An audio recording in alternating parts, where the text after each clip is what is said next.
How you guys doing? I'm up in the Franklin Mountains today, showcasing a new project I've been working on the last week or so with a buddy on Instagram, Nefarious Textiles. He sent me the strips, and I had the old Air Force ABU cammies, and I created this 6-color desert chocolate chip, an ABU. I'm calling it, it's not a ghille suit, it's a scrim suit, because these are supposed to be scrim strips, right? So today's video is just kind of an overview of this and just scrim in general, all right? So just gonna go over that a little bit today, kind of showcase the scrim suit. So before we get into that, the sponsors of today's video are Brownells, Nautilus Ammunitions, MRE Mountain, Good Camo, and more. All the links and discount codes for those affiliates and sponsors are on Bushplaid, on Instagram, on the link tree in the bio. So give those guys give them a look-see, and you know, got any products you want, use my discount codes. Thank you to them for providing gear, ammunition, equipment, and just general support, growing the page and the channel. So thank you to all of them. All right, so up in the Franklins, it's a little overcast today. Wasn't expecting that. Might show the colors a little differently for the first time bringing it out. So yeah, just, I guess there's been a lot of debate and small caps, cap letters, small letters, acrotole, about utilizing things like a scrim net or scrim strips or whatnot. So I was just going to throw, not my hat into the ring, but just my 2 cents about scrim and the relative history of it. So first off, scrim's been used since, I mean, geez, Rogers Rangers used them back in the 1700s when they were fighting the Indians. Well, the Indians utilized the same thing with fringe on their hunting shirts, their breeches, their long leggings. The fringe is supposed to break up the human outline, right? So it's been used like that to break up the human outline for years, hundreds of years. But in a modern setting, it was utilized mainly burlap. That's where ghille suits were developed in the First World War, utilizing burlap and strips of cloth to make a ghille suit to be able to hide kind of like a bush or whatnot. And then we get into World War II, and you don't see as many ghille suits or snipers as you would in the static trenches of World War I, because the front lines were always moving. There were so many different front lines. But the people that did utilize them, the Germans, the Fallschirmjäger, just the regular Reichsmark, they used wire netting to put foliage in. They also had winter camouflage, strips, or a helmet cover. Same thing with all the Allies. They utilized bed sheets for winter helmet covers. They had the bands around it. There's this misconception that it was used as IFF. It was not. I mean, maybe in onesie and twosie in units, but guys covered their helmets so that they wouldn't be seen, not as an IFF, because the thing is, like in Normandy, Fallschirmjäger, Reichsmark, the Germans, they utilized foliage and netting as well. So it wasn't just like an individual thing. That's why the Allies, especially the American soldiers during the invasion, painted numerals, symbols, and lines on their helmet in white to be able to identify them from not the direct front, but from the sides and the back, to be able to see, you know, if that's a friend or foe you're coming up behind or next to, right? So same thing in World War, same thing in Korea, helmet covers, nothing really crazy. And then we get into Vietnam, where it is somewhat static fighting in the sense of fire bases and where the enemy bases are, and where people were, snipers were being tasked to go and eliminate enemy officers, etc., like Carlos Hathcock. They utilized ghille suits. And then we get to Panama, where you see a lot of modern uses of helmet scrim, and there's this debate on whether or not it was for IFF or for camouflaging. It could have been both.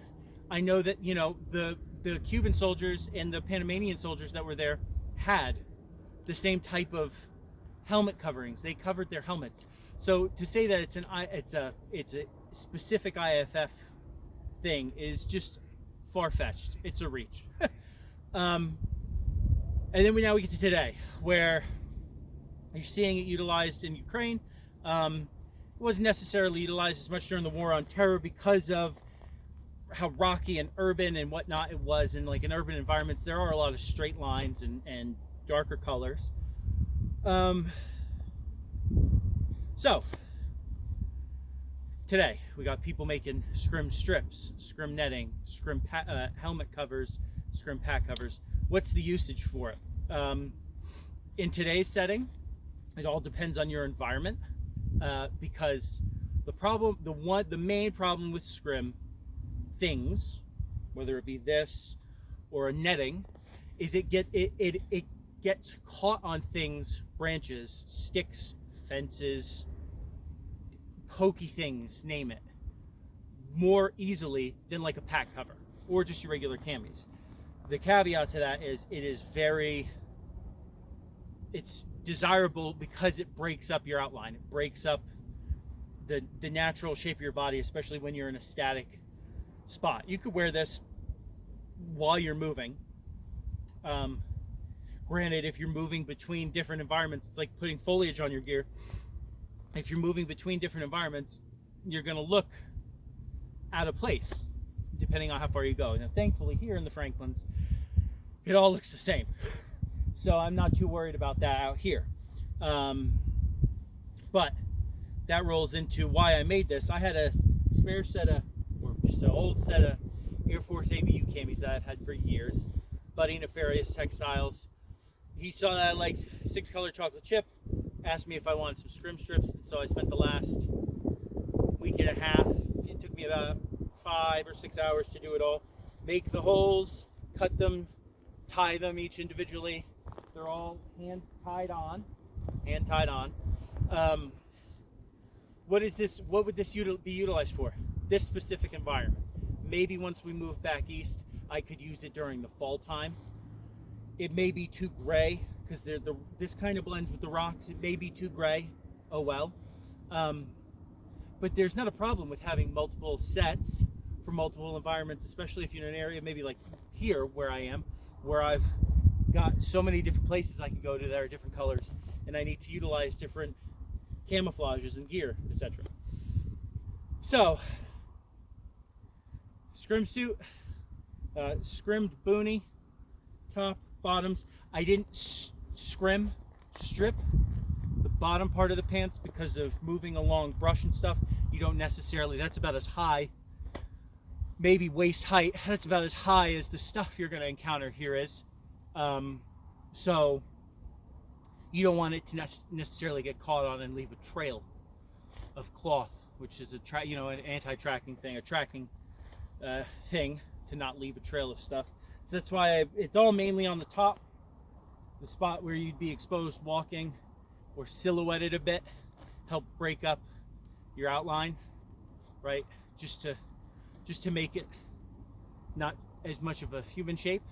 So yeah, Scrim Suit. Is it worth scrimming stuff? Your helmet, maybe.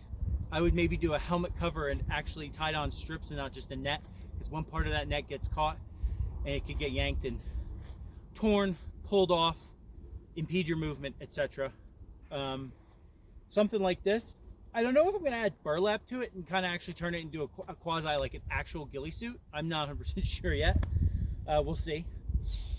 But it was a fun little project. I think the 6-color chocolate chip and the ABU blend is interesting for a desert environment. You don't see ABU used a lot. I personally prefer that over the UCP pattern. It's got the same coloring. It's a little more sagey, which I like. It's got the same coloring as UCP, but I really do like the ABU pattern. And now living out here and seeing it, somewhat having it in this environment, it really kind of blends. Now, this is obviously one specific environment, so it's not all desert environments, but I'm just saying. And on top of that, chocolate chip works fucking incredible out here. So chocolate chip, the ABU, there you go. All right, so little history lesson, just showcasing a little bit of project. So there you go. Thank you guys for watching.